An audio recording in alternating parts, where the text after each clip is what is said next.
What's up, everybody, and welcome to another episode of Team Chat Podcast, a video game show where we talk about games, the ones we love, the ones we hate, and everything in between. I am one of your hosts, Jerrett Wilson, joined no longer across the power of the internet once again, but to my right, Rachel Mogan. Buongiorno. Buongiorno. How are you this fine day? Another week in a row of being able to sit at the tabla. It's nice. It's nice. This is a good feeling. Yeah, it is. It feels really good. We're touching it. It's real. It's not a hologram. We got stuff in front of us. Yeah, we got all kinds of stuff. We're in the same space. It's wonderful. Breathing the same air. The same germ-ridden air. We got our vaccinations. We're fine. We're good. We're good. We're ready to rock and roll. Now we're just exposed to all of the other germs. I know. That now being out in the world brings. God, whatever. It was better just being at home all the time. It was. What were we thinking? Coming back out. Should have thought about this a lot better. Whoops. Oh well. We'll get over that though, because we're here to talk about some video games here on Team Chat Podcast, where new episodes come out on Tuesdays, 9 a.m. Central Time, except for this week. Sorry, pushed it a little later because I had to get some extra hours into a game, and then also had a little Jerrett had a little bit of the stomach bugs, those stupid germs that we were talking about, those dang germs. But normally you can listen to the new episodes on Tuesdays, 9 a.m. Central Time, across a variety of podcast services such as Apple Podcasts, Google Podcasts, Spotify, and others. You can also watch a video version of each episode over on our YouTube channel. Links for all that are in the description below. Find us on social media at Team Chat Podcast on Facebook, Twitter, and Instagram. You can join our Discord server where we have a lot of great conversations when we're not recording the show. And finally, if you'd like to help support the show and make it bigger and better, just like Zach S., Susan M., James K., Ben W., Michael B., Fuchsia Rascal, Andrew M., Michael S., and Brandon W. have done, you can head over to patreon.com/teamchatpodcast, where for as little as $1 a month, you can support the show. And in return, we'll give you cool perks like getting the episodes early and access to a private channel on our Discord server, the Rogues Gallery, as well as a lot of other benefits and perks along the way. So, but if you can't do that, that's no big deal at all. We totally understand. But you can also help make Team Chat Podcast bigger and better by a lot of other ways too, like telling your friends, writing us reviews, subscribing wherever you listen to or watch the show. All that, again, helps make the big and beautiful. Smash that like and subscribe button. Subscribe button. Yeah, subscribe. All that helps make Team Chat Podcast bigger and better, and we love our patrons and listeners, viewers alike. We didn't quite figure this out Get last this heart time, emoji. but I think mine's pretty good. We're trying as hard as we can. I think it's not mine's quite pretty the good. same. I'm feeling pretty good about mine.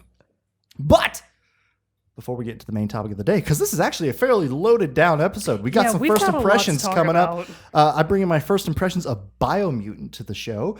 And also then we have some big news stories that broke within the last week. A shit ton of news. So let's get to that and what's coming out soon in our Moment with Mogan. Out now, Ghosts and Goblins Resurrection for PS4, Xbox One, and PC. Operation Tango, which Jared and I were just talking about, is out now for PS5, Xbox Series X and S, PS4, Xbox One, and PC. This is like a versus co-op spy and hacker game. It looks really fun, and it is actually the free PS5 game for PS Plus members this month. Along with Squadrons. Star Wars Squadrons. Star Wars Squadrons. Everybody download it and play with me, please. Yeah. So that's available now. Just as a general reminder for anybody that doesn't know this, even if you don't have a PS5, you can still proactively download the PS5 games on your PS4. So cool they let you and do then that. If and when you upgrade, you can download it for the PS5. So don't assume that you can't get it just because you may not have a console right now. Stonefly is out for PS5, Xbox Series X and S, PlayStation 4, Xbox One, Switch, and PC. The Elder Scrolls Online Gates of Oblivion is out now for... We got our obligatory one, Stadia and PC. You get one every turn. World of Warcraft Burning Crusade Classic is out now for PC. We haven't gotten to have a World of Warcraft thing on here in years. Awesome. Wreckfest, which sounds like it's right up my alley, is available for PlayStation 5 now. Oh God, this game sounds terrible. Pro Cycling Manager 2021, which I gather is about like boring bicycling. Anyways, that's available for PC. So is another boring cycling game, Tour de France 2021. Who's playing playing bicycling games. How do you play a bicycling game? I guess it's like a racing game, but worse. Anyways, Tour de France 2021 is available now for PS5, Xbox Series X and S, PlayStation 4, Xbox One, and PC. Evergate is out for PlayStation 5 on June 4th as well. Sniper Ghost Warrior Contracts 2 is out for PlayStation 4, Xbox One, and PC on June 4th. The Last Kids on Earth and God, so much is coming out. The Last Kids on Earth and the Staff of Doom is out for PlayStation 4, Xbox One, Switch, and PC. The Persistence is out for PS5, Xbox Series X and S. And then coming soon at the beginning of next week, we're going to have Backbone for PC on June 8th, Chivalry 2 for PS5, Xbox Series X and S, PS4, Xbox One, and PC June 8th as well. So is Edge of Eternity for PC. And The Elder Scrolls Online I was like, what?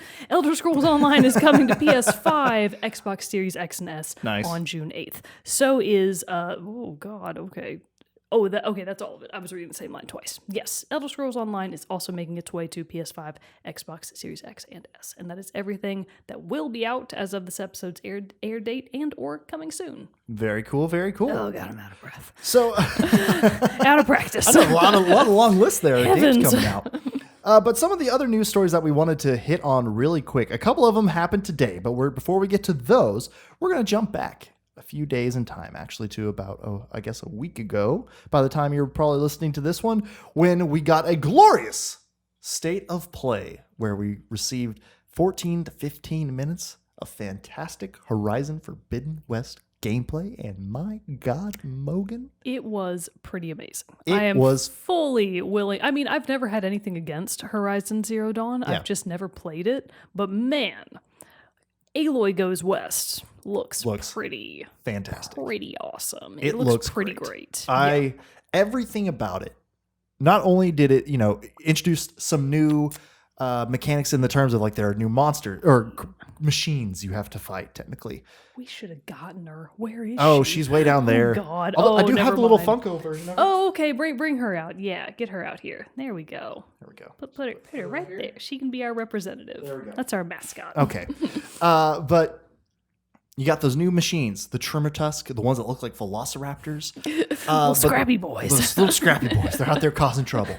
But then we also got to see Aloy swimming, how like underwater and aquatic stuff. So was that not something from the first? Not in the first game. She never swam. It did look cold. I mean, I think you're up in the mountains, so chilly. I want to say that there were like ponds and stuff you could like jump into, but it wasn't to like diving and moving around. Okay. And plus, I don't know if this is anything that I've seen in other video games in underwater aquatic environments, but I loved how it uses the currents. You can use the currents to like get the extra speed. Yeah. Where like in Assassin's Creed, in some of the Assassin's Creed or God of War games, I'm probably thinking of God of War actually, in some of the older 2 and 3, when you were underwater, you would just like bunch up and then somehow be able to like push yourself out, and that would give you like a speed boost to get through like barriers and stuff. I always thought that was so funny because like how? What's happening there? Exactly. Physics just don't make sense there. No. But I love that this one is like kind of getting around that and being like, use these currents to your advantage. Use them to speed through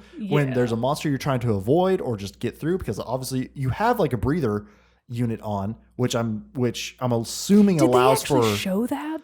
They've shown it in other promotional media, but they didn't show her like really put it on. So at first I was a little bit like, man, she's underwater for a long time, because I forgot she had that. Yeah, so if you missed it, Jerrett actually did live stream his reactions to the state of play as it was happening, and that video is now available on our YouTube channel. So if you want to see Jerrett react live, I was at work, I have a day job, so I wasn't able to participate, but I got to watch it after the fact, and I was like, what? You mentioned the breather, and I was like, I would also like to know how she's underwater. Because she was holding her breath for a while. She was under there for a long time, and I was like, I have complaints. And so we got to see that and how that worked underwater. We got to see 2 of her new like abilities added to her kit, which a grapple gun, which obviously awesome, super cool. She also now has the shield glider. I thought you were going to mention the smoke bombs, which is why I just made that incredibly awkward motion. I thought you were doing that to no. In my head, I was saying "Happy birthday" to the ground. I realized that I didn't say it out loud, and that what I had just done made no sense. Well, at least for the audio listeners, they won't be able to see it. They won't know. But anyways, I thought you were going to say the smoke bomb, which I was like, oh, that's cool. No, the smoke bomb was really cool. Again, it's been a while since I've played Horizon Zero Dawn, so I can't remember if that was already something that you had. But still, I saw it and I was like, "Oh, that's cool." And then like additional, like they upgraded like the animations to how she fights with her spear, which looked really smooth and really clean. The combat looked nice. Oh, it looks so good. It looks like they've added more elements to human versus human combat because, like I said in that review, in that Reacts video, that Horizon Zero Dawn, you obviously fought against a lot of humans as well, but it definitely seemed like they were the intermediary to the machines. And this one seems like they're going to be maybe a little bit more to them. Like they had a guy that you were fighting who you could knock armor off of him. Aloy then has some like special moves at her disposal that she can use to get rid of him, which looked oh so cool. Yeah. But just talking graphically, even on the like 1080 stream that we were watching, not even in full 4K, the game looks just damn gorgeous. Incredible. You may or maybe you mentioned this about the combat. You for sure did in your reacts, but I really liked that you could shoot off pieces of armor from like the machines and then use them as weapons. That was really cool. I thought that was awesome. What a nice touch. And but then even just like in the animations of cutscenes, like Aloy's facial expressions, like that's the thing that, you know, especially when you're talking to like NPCs and stuff like that, facial expressions, you know, you're relying a lot on the voice acting to bring out the expression of characters and what they're feeling in that moment. Especially, you know, like I can think back to older RPGs of yore, like the first Dragon Age, or even like the early Elder Scrolls stuff, like very blank slate faces. Oh yeah. But now, like Last of Us Part 2 obviously had incredible facial animations, and even I remember the first Horizon Zero Dawn having great facial animations, even for characters you were just talking to. But this, in these small bits, and granted, this is again, you know, due to the power and performance of the PS5 and what it allows, it was like very like minute, small expressions, like being able to, you know, make the expressions through like eyes, slight, like increase, like eyebrows movements and stuff like that. They took all of the facial engine stuff from Robot Game. Detroit something? Oh, Detroit Become Human. Human, because those games really maximize the that's obviously, that's not true, but I'm like, oh, in my head, I'm like, they must have called up Detroit Become Human and they were like, give us that software. Give us that engine, let's go. We want that. But no, so all in all, it looks like Horizon Forbidden West is just going to be the absolute fantastic successor to Horizon Zero Dawn, and cannot wait to get to play it. Will you remind me, is Horizon Zero Dawn one of the PS collection games that comes with the PS5? It is not. It was just available through that Play at Home. Oh, the Sony Play at Home thing where they were giving out some games. I think it ended at the end of May. Did you not get it? I didn't pick it up. Oh my God, what are you doing? But it goes on sale all the time now, so it's whatever. Pretty cheap. I do really want to play the first one before I do eventually play the second one, because I think it looks really. I'm sure I would like it. It's just one of those games that I'm like, when would I have the time? Yeah, because it's a big game. It's a big game. It took a while for me to finish up. Granted, I did go for the platinum on that one, but still. I will not be doing that. It was still great. And so that obviously is really exciting getting to see that. We still don't have that release date.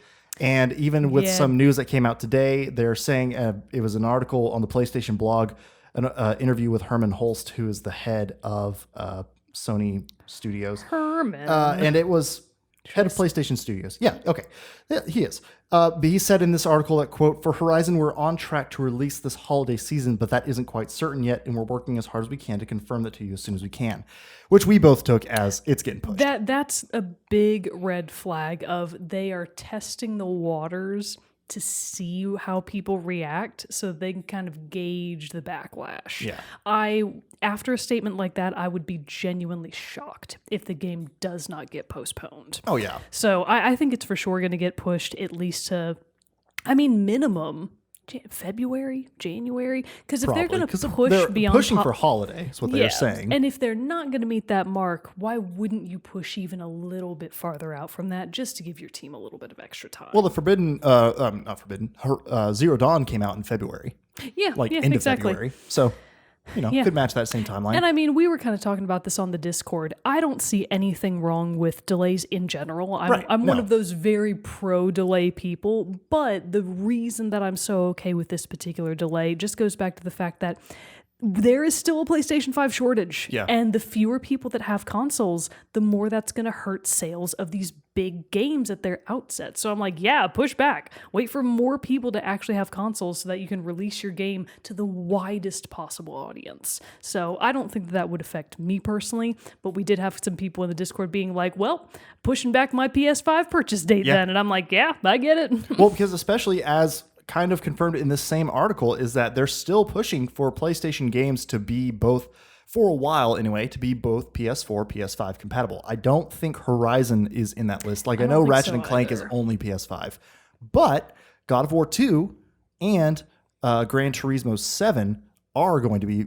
available on both PS4 and PS5, which brings us to the next thing that we're going to talk about. Speaking of delays, it has officially been announced today by Santa Monica Studios that today being June 2nd, that God of War 2 is being pushed into 2022, which we had assumed. Yeah, I don't think anyone is surprised by that announcement. Being that we haven't got anything about it since the title card reveal. It had the Metroid Prime 4 treatment, except even fewer years. So I know we at least actually have an update on God of War 2. It's not like they had already promised a release date. It's not like they had been teasing trailers or anything. There was no gameplay. This is absolutely expected. Yep. So if it even, I personally kind of doubtful it'll even come out in 2022. And I agree with that too, with that assessment too, just because we still haven't got anything. And I saw a GameSpot article this morning saying that that PlayStation isn't going to be at E3 again. Maybe they'll do their own, like, it's weird how they do the, like, we're not at E3, but we're doing an event at the same time kind of thing. So I don't know if that will be necessarily, if they're going to have another state of play or anything like that around the time of E3. But, you know, you would expect that you would see something there for the game. But if we don't, then it'll be until probably later into this year when we actually see more of the game. And if we haven't even seen a real trailer for it. No, nothing. We haven't seen screenshots. Like at some point, I agree that you just have to assume, no, this isn't going to make 2022 either. Not. And I would be surprised if it did. I definitely think it's getting pushed to my guess, my official guess for 2023, March 14th. Is that a Tuesday? Well, it's a Tuesday or Friday normally now. Yeah, it's usually a Tuesday or Friday. I'm guessing whatever Tuesday, the second Tuesday in March of 2023. Second Tuesday in March of 2023. Second Tuesday in March. I'm trying to find my calendar app. Write that down. But I clicked on the calculator instead. So goes to, okay, March 2023. The second Tuesday is, I was right. It's March 14th of 2023. All right, you gotta lock it in. You gotta lock that in then. All right, March 14th, 2023. That's what I'm calling it. While we're making predictions, if Horizon Forbidden West is able to still come out this year, I'm putting it November 12th. I said that in my Reacts video, and I'm sticking to it now. If it's still actually going to come out this year. If it's coming out, yeah. But I mean, that's just, delays are normal, and especially given the fact that all of these teams, the Horizon team, the God of War team, obviously it happened with Cyberpunk 2077, everybody got just a huge wrench thrown in their operations by working remotely by coronavirus, and that that didn't go away. A lot of companies are still working fully remote, so it's not like we can assume that they're back at maximum capacity. Right. So this is normal. Yep. Nothing. Hashtag not worried about it. Yep. But speaking of the God, this conversation this just rolls flowing. In. We did this so well. We organized. We did this so well. But for games that did not delay themselves appropriately to allow for proper development they time, tried, but not enough. Could have used like a good solid probably 6 more months of delays. Just gonna say it. Yeah. But Forbes today came out with an article by Paul Tassi that is Cyberpunk 2077 has a new 2021 roadmap. And it is very bad. Dude, I looked at that road. I said, this roadmap makes no sense. So a couple of things about the roadmap. A, you can look at it online. It's on the article. I'll put the screenshots. Yeah, we'll put screenshots in the video. The immediate thing that annoyed me right off the bat that he does point out in the article is, hey, this roadmap includes things that have already happened, which is just a blatant effort to make it look. It's padding it in. Yeah. They're intentionally padding in the visuals so that if you're not really looking for it, you might not think, oh, those are things that already happened. It's like, no, those first couple of things on that roadmap are patches you already released. And then that big section in the latter chunk half of nothing that just says multiple patches and updates. There's a big chunk for 2021 that just says multiple patches and updates. Going into And then 2022. Going into 2022. And Cool, then, thanks. And then like a vague reference to DLC. Free DLCs, new gen edition coming in H2 is what it says. Yeah. So I mean, the roadmap really says nothing. it says nothing. It's as It's vague like, we're as working it on can it, possibly be. but you just got to trust us. So the context for this, I believe, was that they were discussing this during an earnings call with their an investors. investor call. So from the article, it says, the party is over for CDPR. After boasting about Cyberpunk 2077's wild 13.7 million sales in just a few weeks in December 2020. Which is incredible. That's an incredible accomplishment. And I think that it's CDPR's best-selling game of all time. Makes so sense. It's definitely a financial success, but the more you keep reading... The reality of the launch of that game has caught up with them. In an investor call yesterday, CDPR was forced to divulge that it missed its profit forecast by a wide margin. It was 32.5 million zlotys, which is Polish money, I'm assuming. Poland dollars. Poland dollars, compared to the 80 million zlotys expected by analysts. And I think this was specifically related to 2021 earnings. Yes. Not what they made at 2020 at the end of 2020 when the game came out. This is what they were projecting to make in 2021. So that's like, this isn't necessarily taking into account what they've already made from the initial sales. This is accounting for, okay, the game's been out for a while now. How's it doing? Right, and the answer is overall. It's not doing as well as they were hoping. Not doing well. So, you've got that, which is obviously bad. Because again, this is the thing that what we talked about. Like PC, sure, the game had bugs, but was pretty much ready to go. PS4, Xbox One, what it launched on, just was not good. So real quick aside, every now and then I will watch YouTube videos by Matt McMuscles. Mm-hmm. He does a series called Wha, not what, Wha Happen. And it's not what happened, it's what happened. And it cracks me up. He did a really good video about Cyberpunk 2077, I think fairly recently, maybe a month or so ago. Mm-hmm. And it's really enlightening as far as shedding more light on why was there such a big discrepancy between the PC version versus the PS4 and Xbox One base versions. So if you want like someone who's more knowledgeable about it than we are, and someone who I think he like got people to actually comment from official teams or something. Oh, wow. I don't know. Anyways, it's a great video. You should go look it up if you want more info on what happened. Yep. Excuse me, I put a T in there. What happened? Remove the my T. natural enunciation kicked in. But it's talking about here too that like they're planning for the free DLC and PS5, Xbox Series X next gen releases. And honestly, at this point, I wouldn't even be talking about DLC. I wouldn't. You know what I either. mean? Dude, like you gotta the base fix games, that game. it's still not listed on PlayStation Network right now. Yeah, and so something that the article does delve into in much more detail. God, I don't know why I struggled with that sentence so much. The article delves more into the details of how the earnings are specifically being hurt by the fact that Cyberpunk 2077 has still not been reinstated on the PlayStation Store. Yeah. Sony is still not having it.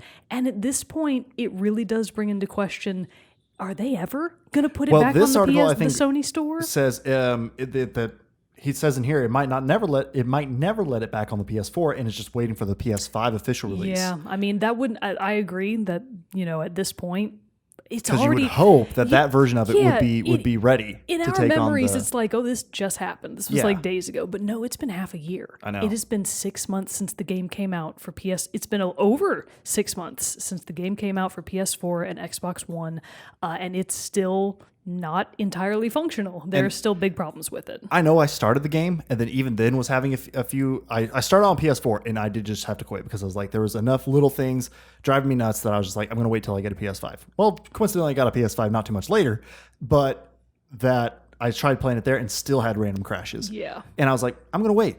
Since then, I've honestly kind of forgot about the game. So this is something I do want to go back to it still. This is something that is neither here nor there. Just I was having this conversation the other day, and it reminded me of this. So one of the initial impressions that you mentioned about Cyberpunk 2077 was how immersive the world felt. Yeah. Interestingly enough, Cody, friend of the show, Snooty Boots, Code E. What's up?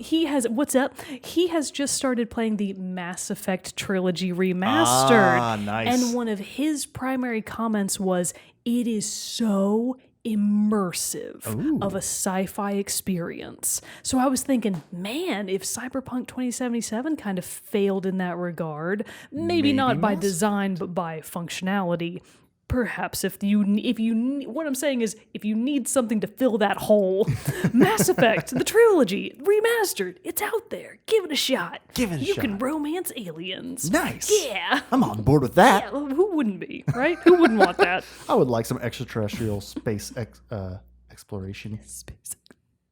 We're making eyebrows. Space exploration, if you know what I mean. You can't tell. Oh man. So that's a little bit of news that's been happening lately that we wanted to share our thoughts on. But for our main topic of the day. Can I make one last aside? Yeah. Speaking of which, the last time we recorded this wasn't the case. Speaking of romancing as many aliens as you want, Happy Pride Month. I meant to start off the show with that. Whoopsie doodles. We put it in the middle. Whoop. Happy Pride Month, everybody. Happy Pride Month. How's it going? How's being gay? Is it good? I assume it's going well. Hope everyone out there has a wonderful and happy everybody Pride has Month. a wonderful Pride. But so, with that, let us move on to our main topic of the day. Topic. Should I introduce it so that I can make you feel like you're the star? Sure. So, Jerrett. Yes. We're going to pretend like we're on NPR. Oh, okay. Who am I? Something fresh air. Glass. What is her? Oh. Terry Gross. Yes. Anyways, we're not doing that. So, Jerrett, you've been playing BioMutant. Yes, at long last. A game that we have been low-key talking about for years, and it finally came out, and I feel like kind of nobody cared, but you've been playing it. I've been so excited for BioMutant. I literally think, I meant to go back and look in our episode list, but I want to say that BioMutant was, in fact, while I'm talking, I'm going to try to talk and do this little bit of research at the same time, and I bet I can do it. Because, my God, I'm pretty sure I've been looking forward to BioMutant since it was first announced. Feels like 3 years. I think longer. Has it been longer than that? I want to say it might have been 2017, 2018. Oh my God. Because I know we talked about it. The very first time I talked about it was one of our most anticipated games of X year. Yeah. And I legit want to say that was 2017. Oh, man. Dude. And so I'm going to be looking while we're going through this. But BioMutant so far... so this is going to be a first impressions. I have not completed the game yet. Once I do, I will circle back around and give a final full, complete thoughts and whatnot. But for the amount of hours that I've played, I have achieved one of the main milestones of the game. That's early on. And so I'm saying it's kind of dumb because it's dumb in a very little tiny way. I don't know how long I've played it because the very first day I played it, it does have a game time tracker on it, but I put my PS5 to sleep, and when I woke up, it still counted that time it was asleep this time it had played. No, that's so dumb. I know. I mean, why maybe does it do that? It could be something because technically it is developed for the PS4, so maybe it's something not crossing over there exactly. So I don't know. I see. By the timer that I'm on there now, I have 20 something hours in the game. I have not played it 20 something hours. Not I true. think though, it wouldn't be safe it wouldn't be a far stretch to say 10. Yeah, 10 I mean, to 12, if you I'd say. removed the amount of hours in a typical night, that would probably leave you with anywhere from 10 to 15. So I definitely have had some serious time in it, and it is. I didn't know necessarily what to expect with it. Yeah, I feel like nobody knew what to expect. It's one of these things. Okay, shut up, us. I accidentally played it. Is that us? It is. I accidentally started us on one. But I didn't really know what to expect. I'd seen gameplay of it. I'd seen some videos once they started releasing those, because there was a while where you didn't hear anything about it. It got the Ragnarok treatment and the Metroid Prime 4 treatment. And you they just didn't did hear that anything. brief teaser and then a bunch of years of nothing, which, brief aside, bad business practice. Game developers, stop doing that. Nobody likes it. Anyways, continue. Okay. I did find one where we talked about it on Gamescom 2018 episode. Oh. So at least since then. But I know it was one of my most anticipated of an earlier year. I mean, that's still 4 years. Yeah. So, I mean, I still didn't know really what to expect with this, other than you're going to be a woodland creature who has suffered through some forms of or has experienced, don't necessarily know if they're suffering, from some biomutations that are taking place in some post-apocalyptic world. I like to kind of imagine it like Splatoon, just not squids. Yeah. Because it's kind of like, stuff mutated, and here we are. And we're just all kind of figuring out how to deal with it. So, but it's okay. I can't figure out where it is. I'm going to quit looking because it's dragging me down too long. But BioMutant was developed by Experiment 101, a Swedish game development firm, and published by THQ Nordic. Our good friends at THQ. That's true. We did do a whole episode about THQ Nordic. Fun fact: as of 2018, I did see that Experiment 101 only had 18 people working on its team. No kidding. So that number may have grown from in between then to now of release, but still relatively small team working on this game. Damn.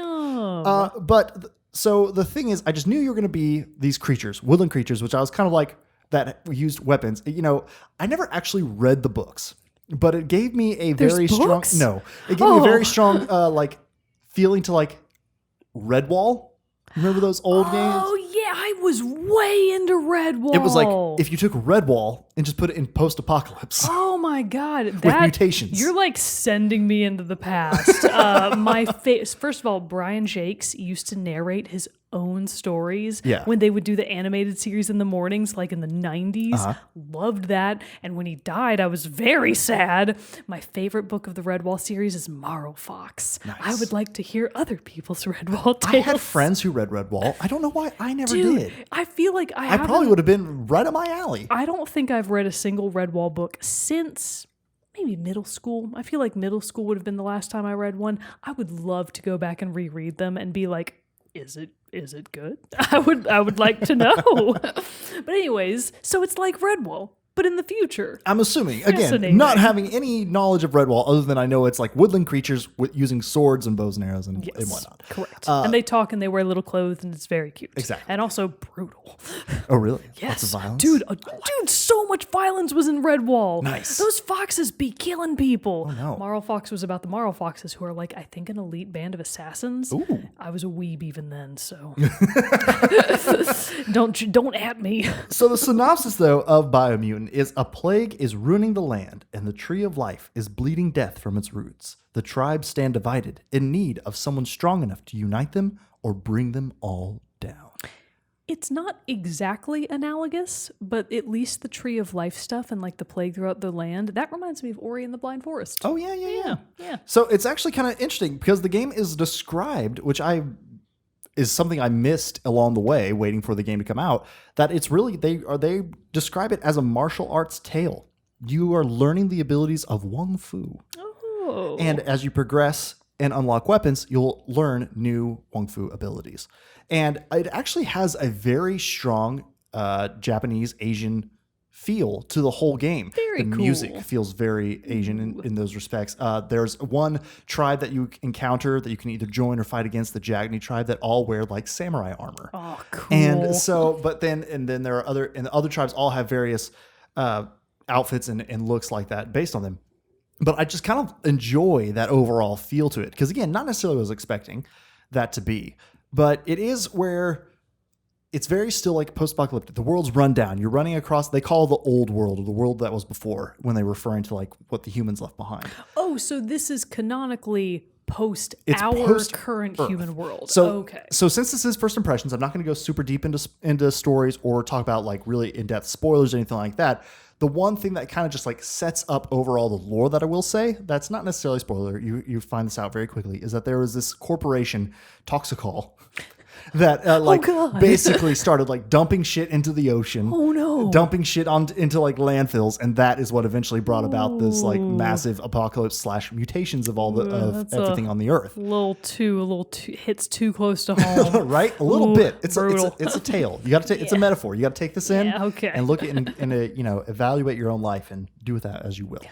But so you basically the Wong Fu aspect of it comes together in that you will unlock moves for your various weapon sets, and you can have different kinds of weapons. You can have like I've been dual wielding a couple, like it starts off with sais, the ones that are like little daggers kind of, but have the like ornate hilts that like go up. Oh, the little forks. Yeah, they kind of look like forks with like I call one them big little middle forks, pokey but I know end. they're not little exactly. forks. So you like my character, because you start out the game, you pick your creature's breed. which comes with a different set of abilities and perks that go with those. And then you also select your class. I selected the Saboteur class because that has more like it focuses on your agility and movement speed. You also are better with like faster dealing weapons like dual wielding those sais and some smaller revolvers and different stuff like that for your guns. Do you happen to remember what some of the other classes were? I can look. Yeah, well, you don't have to. I'm just curious. There were a few. They were like marksmen. Oh, okay. So like a long range. Was there a magic user? There is. Oh my God, really? I was kidding. Freak. A psi freak. And so, fascinating. The breeds are the Primal. Primal is a nimble, developed anthropomorphic breed. Stumbled over that word, but you know what I'm saying. A hybrid with a gene mutation making them agile and dexterous at the cost of a lesser developed intellect. Oh, Dum-Don, so they're dum-dums. Dum-Don is the least developed anthropological breed. Oh no. A hybrid offshoot that compensates the lack of mental prowess with physical strength. Rex is an extraordinary developed anthropological breed, a hybrid outcast with an even DNA string making it apt for both physical and mental challenges. Hyla is a regenerative developed anthropological breed, a hybrid with a gene mutation making them extremely tough and resilient. Fip is renowned for its highly evolved mind. Its genius is directly interlinked to the power of Ki, which is what you are like. Is what you are. Ki like QI? Ki in this game, but yes, same concept. Okay, of just like this energy that flows through everything, and that's what you harness to like for your Wong Fu and just like your oneness with nature and the world and stuff. And then it's so interlinked to the power of Ki, which amplifies their psionic output. So obviously, like good if you're looking for like a mage class. I see. And then there's Murgle. Murgle is the definition of an idealized breed. Its evolutionary lineage has gone in a direction where form and appearance has dominated over function. And so then you do pick the classes, which are Deadeye. Deadeye is a tricky, skillful rogue who's chosen life outside law and society values. Commando is trained as an operative of an elite special operations force. Commandos are used to working in smaller teams. Psy-Freak are experimenting with psionic powers and mutations. They're usually outcasts on the fringe of society. Saboteur, which is me. Saboteur is a cunning, skilled explorer trained to operate covertly in both suburbs and wilderness. And Sentinels dedicate themselves to protecting a house. Their dedication is for the organization as a whole, including supreme belief in their dogma. So you pick those things, and then you go through the character creator, which I liked the character creator. And I know that there are probably other games that use a similar style of a character creation, but it's not the typical adjust your eyes, adjust your nose, adjust your face, choose your hairstyle, and all this stuff. It's an attributes wheel.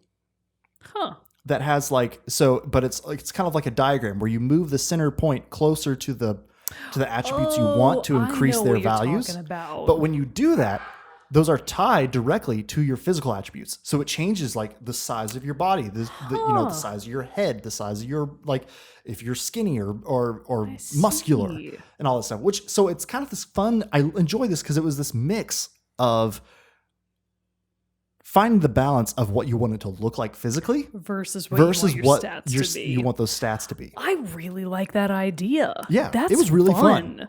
But what's cool about this also, later in the game, I haven't come across one yet, but this was a thing they showed off in some of their previous showcases. You can come across biopools in the world. And when you come across those, you can alter your genetic form. So you can totally, in a way, re-roll yourself in some ways. So that's where the bio comes in the BioMutant. Yes, because you can also collect biopods, which you can use to upgrade your character in various ways through either upgrading their resistances, giving them new skill sets and moves, or giving more bonuses to their class bonus. So there's a lot of customization and upgrading that you can do there. And so like typical RPG elements that you're definitely looking for in this kind of game. You're wanting to see. So like I said, you use the power of Ki. It's the energy force that flows through everything. And what's good about this game, another fun aspect that I didn't necessarily know was happening, this does have a morality system of a good or bad. And I didn't know that either. At the very beginning, you were asked to watch. So what you want to set your base morality as. Bad. And what's fun is that Jerrett, it's kind of like an bad? angle. I did actually. Oh my God, I'm so proud. An angel and devil kind of thing. Where it's like these two winged creatures come up, one's black and one's white, and they try to convince you otherwise. And you can even say, I want to be bad. And then after the bad guy's like, yeah, buddy, come to my side. Let's go. We're all about death and destruction and tearing shit up. You can be like, ooh, that seems a little too intense. And so it actually can start, and you can choose that as an option. And then the light's like, cool. So you're not totally giving up on me yet. That's great. And so it starts you in like kind of this middle ground. But what's interesting, but what's funny though, is you make your initial choice by dark red or dark blue, which I appreciated the Matrix reference there. Oh, I see. Okay. And so, which one was associated with which? Dark was bad. The red was bad. Okay. And blue was good. That makes sense. And so you do that though, and then that instantly sets your aura, that is what the other characters that you interact with in the world, that's how they gauge your intentions just from talking to you and stuff like that. Like I met this one character through who it does a flashback early in the game where you kind of as a child and you meet this one character, and then later in the game you meet him again. And he like has those memories of you, but then he also can be like, you can tell I was at this point, I think I had just like a somewhat dark aura about me. And he was kind of like, I don't really know where you're coming from on this. Like, I feel like you're with me, but I also feel like you're going to try to like destroy the world. That is fascinating. I had no idea that BioMutant was ever going to include a morality system. Yeah. What you've just described vividly makes me think of Vampire. Yes. It wouldn't have been out of place at all to have a system like that in Vampire. Oh yeah, for sure. Very interesting. And what's interesting is it does carry on in other ways through like talking to characters that will obviously adjust your morality, either good or bad. Yeah. But you can even sometimes catch other woodland creatures, and it'll give you the choice every time you catch one that's just running around, and you can be not like other. It's like, there are the little scrubby, not like sentient creatures. Exactly. Yes. Okay. And you can Squirrels, catch them, if you will. Exactly. Okay. They are like very squirrel-like creatures. Yes. And you can catch one, and it'll give you like 3 options. One can be just straight up kill it. Oh my god. One can be pet it, or let it go, and the third one's like pet it and set it free. Oh. And those 3 choices will like impact your aura, and you can do that every time you catch one. So if you're like trying to like upgrade I'd be catching squirrels right, left, just and like snapping necks. I couldn't kill a squirrel in a video game. It's hard to do. I can kill people in video games, but squirrels, that's where I draw the line. Can't cross that line. And so then typical as with RPGs, by completing quests, side quests, various activities, you earn XP. And that XP lets you have, every time you level up, you can then choose one of your base attributes to increase. Then you can also, as you upgrade, you'll get upgrade points, bio points, and psi points, which you can use to further augment your characters and get further abilities. Because yes, you do have some kind of like the psi points. Like I haven't delved too much in like those abilities in terms of like shooting like electrical or bio attacks, anything like that, like what the psi freaks would be doing. But just they unlock various Wung Fu moves for you and different things like that. So kind of the things that I am liking about the game so far. Like I said, the character creation was great. I love that. And I love that it was a balance, because I really did like try to pick, because like the base of what the species that I picked, which for some reason, I don't know why I didn't write it down. I'm blanking on what breed I picked. But like their head was weird. I didn't like the head. Oh, God. It was like too small for the body. So I'm like adjusting all these things. I really enjoyed like getting to like mess with it that way and find that balance that I was talking about. That was really great. The other thing that's really fun about this, and again, gives me that Redwall kind of like fable story, like storybook feel to it, is there's a narrator. I have heard about this. I've heard a little bit of the narration. First of all, don't know his name, but the guy they got to do it, what a great voice. Oh, it's great. It legit is that like kid's storybook. Oh, yeah. And we're coming along the trail through the forest. What wonders will we find? It's that kind of voice. It's like if David Attenborough was like, really I'm going to narrate a video game. And so the narrator will like obviously voice your thoughts, voice decisions that you have to make. But the one thing about it that is, this is like a pro con, but it's being addressed in the patch that's about to come out soon, is that when you would talk with other sentient creatures in the world, they would talk to you in their language, which would just be this like series of gibberish is what it's referred to, where they just talk to you. Then the narrator translates it, being like, he says you would like this kind of voice, like he's doing the translation for you in real time. There's also text. But the thing is, you can skip through it, but you can't hear the narration or see the text until the gibberish is finished. Oh. So you're kind of like sitting there being like, I don't know what's going on. And it's like, it kind of loses that appeal. So they did already address this in a patch that's coming out. So that's why it's not a hard con for me or something bad about it. Because they are saying they're going to allow some like tweaks to that where you can kind of change how much time the gibberish goes before the narrator takes over and all this kind of stuff to kind of balance it out. I mean, the same kind of, I'm sure it's harder to do with audio. That might not be true. I would think that it's harder to do with audio, but like text speed up is a really common setting in almost every game. So especially JRPGs. So if that's not a feature, that's a problem. Yeah. So they're implementing some changes there.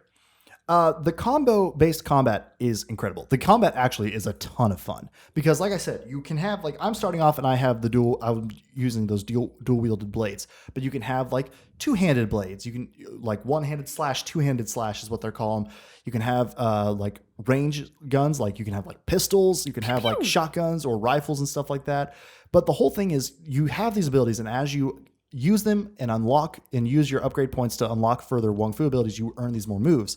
And so you can they have very simple combo inputs to be able to do moves that like say you press square, square, triangle. That's going to do this one move called Unstoppable Pig, where you do this like huge fast flurry attack and then it ends with like a big sweeping strike, slows down time to let the like impact of it really kick in. Very cool. Love that. What's really fun too about this is almost gave me like vibes of Borderlands in that it does show you damage counters and like a very bold comic book type font. But when you perform one of the special moves, it like has the text come up with this really like I guess aggressive font. You know, like kind of when you see like finish him in Mortal Kombat pop up, it's that kind of like torn, jagged, but then comic book style action text. I can like, I feel like I can visualize exactly what you're describing, but yeah, describing that kind of thing is really hard to do. It is. And that pops up every time you complete one of those moves. Very cool. Now, when you're able to perform 3 combo moves that fit the 3 various forms of Wong Fu, you unlock your special moves. And you can you activate it by hitting L1, R1, and you'll have this like new list of buttons pops up with moves that you can do. Like one is called like Clonk Stomp, where it's just triangle. You hit it and then it activates and your character just jumps on top of the head of a bad guy and just jumps on top of him and like nails him into the ground. Oh my God, that's amazing. And another one where it's like just a normal fast kick. One is just like a huge ground pound kind of move. Lots of different stuff. Super fun to mess around with all of those and to try out those different combos and see how you can combine and compare. Because they even some will be like you have to do like a dodge attack is one form. One's just like a straight attack like that Unstoppable Pig. Another one is like using your guns, using a special move with your guns and all that stuff. So I have a quick question. Yeah. These Wong Fu moves, do you just learn these through leveling up, or like in game, is there someone who teaches these to you? You learn them by leveling up and spending your points. So there's not like a sensei in the background that like you have to go back to and then they teach you the moves when you reach a certain level. Nope. Because that's kind of what I was envisioning in my head, just fitting with the theme, but apparently that is not the case. Yeah, no, not in this case. And so you use all those moves. It's super fun. It's super flashy. Getting all the like seeing the damage counter, seeing the like the move names come out, and then just fighting against all the various creatures. And there's even like a good parry. It's rewarding when you do parry. It's not just like you parry and then do like a little extra damage. You can parry them, which kind of like stuns an enemy. Then you can hit square, which does like an attack to him. Then it gives you the option to hit L1, which launches the enemy up in the air. And if you continue that attack, you'll like jump up in the air and just be in the air, like hitting, slashing, cutting them up and all this stuff. And you can do further combos that are like mid-air combos. So it kind of sounds like, I guess Street Fighter would be kind of the closest game that I can think of where getting aerial combos is a really big piece of the puzzle. Does some extra moves there. Dragon Ball Fighters. Yeah, both of those are very about the aerial combos. Right. So it's a very, very fun, very flashy combat that I'm having a lot of fun getting to learn how to, because it took me a bit to be like, okay, I can't get the like special Wong Fu moves. What am I missing? And then I finally took me time here's how I get the combos and do these different things. This actually does, now that you're really talking about this in depth, this totally sounds like it's right up your alley because it's almost like a cuter version of For Honor. It's like that combo-based combat system, but it's in 3D real time. Very cool. It is very cool. I like it a lot. It does have a really cool selection wheel for if you do want to like change your weapons or even change your melee, your ranged weapons on the fly. You can just hit the left or right directional pad and that will pull up a wheel with your available weapons, and then you just like move using the right stick, select whichever ones. You can do that in mid-combat. You can do it. You don't have to exit out to an additional menu. Good. Makes it super quick and easy to change things up on the fly. Because even though my class is better with dual wielding weapons, I still have like a big like two-handed slash sword that I want to use. And it's really fun to be able to... Who wouldn't want to use that? Exactly. Yeah. Especially because this is one that I handcrafted. I mean, you got to mix it up every now and then, right? Right. It's so... One of the other things that I love about it is, again, this is a post-apocalypse. These newly mutated animals have been living in the world, but they're also, with that new level of sentience comes like they're trying to describe and name the things that like we have already named. Oh. So things have very... not primitive, but just simple sounding, or like base descriptor words is what they're called. Oh, okay. And I characters, see what you're saying. like there's an old character that you meet fairly early on. His name is out of date. Oh, poor guy. But my favorite instance of this, gun shops. What do you think gun merchants are called? Murder man. No, close. Damn it! I really thought I had it. Death merchant. No. What are you buying? What are you selling? No. Damn it, man! I thought I had Think it about on a that gun. one. Think about a gun. Pew pews. Pew pew brokers. Oh my god! That's what gun merchants are called, is pew pew brokers. And I was like, that's the most amazing thing. That's amazing, but I can't believe it wasn't. What are you buying? What are you selling? So I just really love that too. You know, you run across things like there's pew brokers. I know, that just made me laugh really so funny. hard. I Oh my loved it God. so much. Let's see. You get at this one point, this is a little later on, but this has also been shown in their promotional materials for it, that you eventually will get to build a mech that you get to I walk forgot around about in. that. One that I've seen is actually like a big metal finger gun. I haven't got that one yet. And so you get, but what's cool about this and what I liked is that you get the ability to start building this mech unit, and you can upgrade it by finding these other boxes around the world, you know, fighting off enemies. Then you open up the crate and get the additional upgrades to it. But what's great is that you need this mech unit to take on one of the bosses of the game.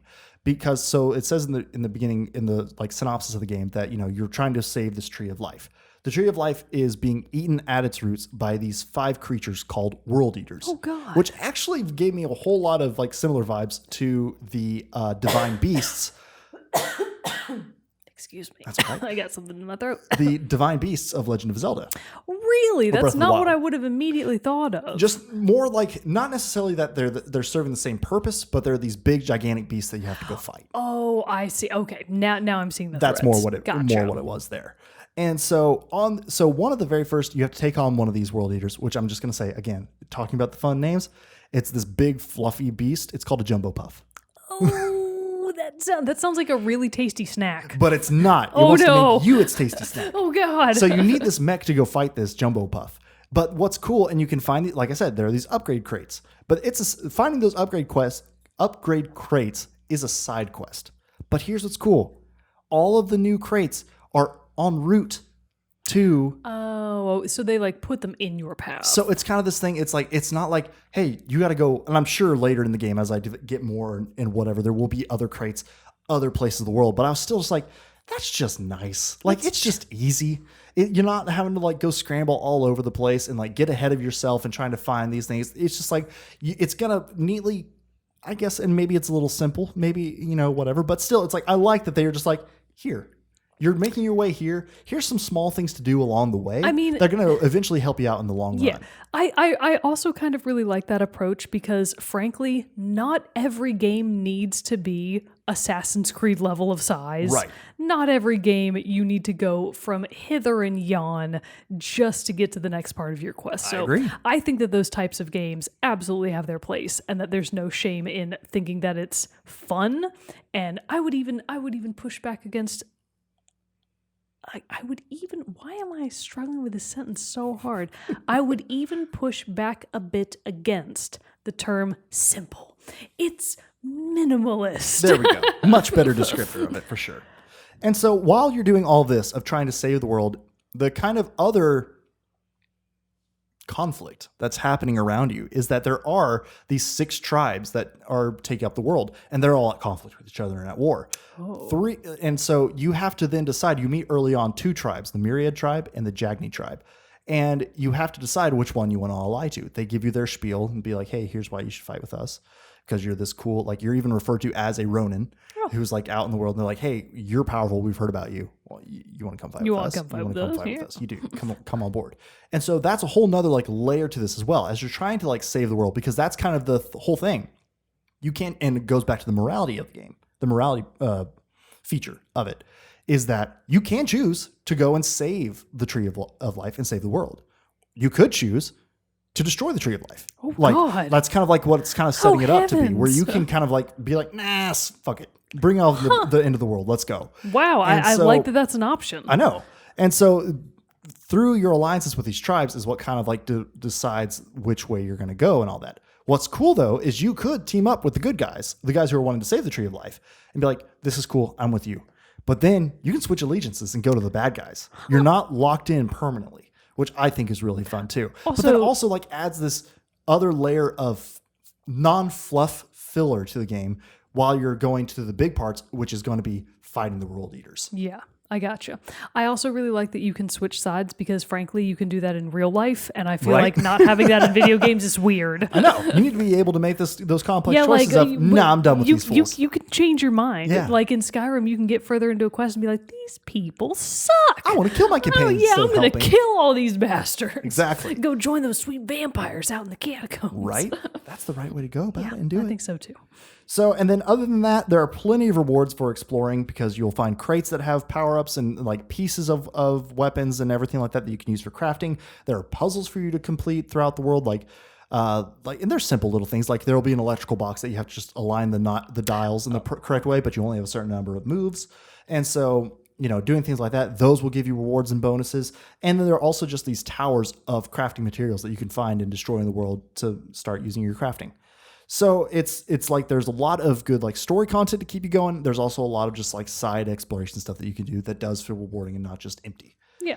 So all that of the good stuff that I like do have a few cons though. That was a fair amount of good stuff. A lot of good stuff. Yeah. I'm having a good time with the game. All right. So one of the cons is while the combat is fun and flashy, all the combos, regardless of weapon type, will use the same inputs. Being that if even if you do like that unstoppable pig, square, square, triangle. If you're using a two-handed weapon, you still have a combo that's square, square, triangle.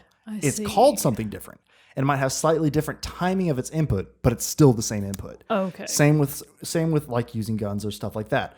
So while it is super fun and flashy and I'm enjoying it, I can tell that since there will be that same base level of sameness to it, it will get a little repetitive and old. Okay, so, I see. But I will say the animations for the combos with different weapons are all different. So if you're switching it up and keeping, switching your play style around, that will help keep it fresh. But at its base level, I'm kind of like, I can see after 20 something hours into 20, 30 hours in this, I might be kind of being like, all right, I got the hang of this. Give me something else in this to kind of keep the combat fresh. This is one that I'm sure will probably be taken care of in a patch later on. But if you come into the area where there is a boss or a mini boss, and they have those like invisible walls of things where like where the enemy detects you and sees you, right? And you enter in and it initiates combat with them. If you exit, and I just mean even a step outside of that area, and then step back in, the boss's health is regenerated.